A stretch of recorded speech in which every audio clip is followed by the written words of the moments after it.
से शुद्ध शुद्ध बोलना, पढ़ना तथा लिखना आ जाए इसे व्याकरण कहते हैं।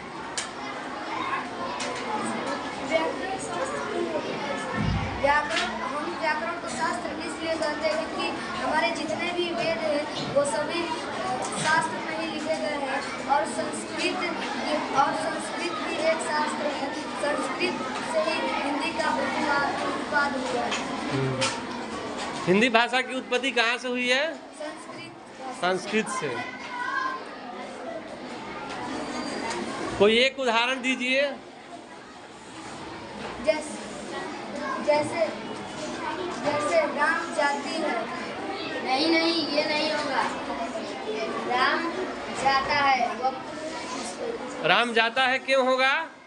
क्योंकि वह पुल्लिंग शब्द है। क्या है?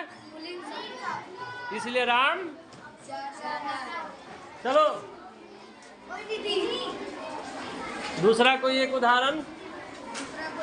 जैसे सीता पढ़ता है।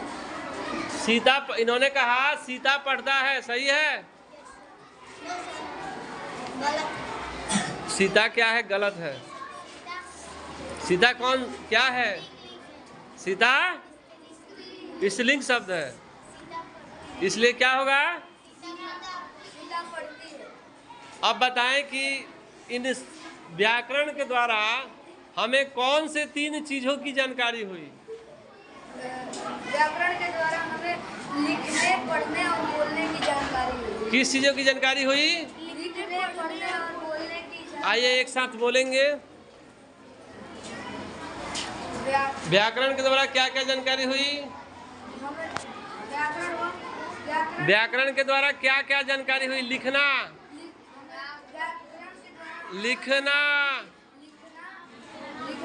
अच्छा, पहला लिखना, दूसरा पढ़ना, तीसरा बोलना, और उसके बाद क्या जानकारी हुआ? जोर से बोलिए।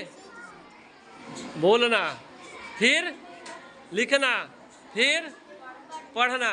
इन तीनों चीज़ों की जानकारी हुई। तो जब तीनों चीज़ों की जानकारी हुई तो उसे क्या कहेंगे? व्याकरण। बहुत सुंदर।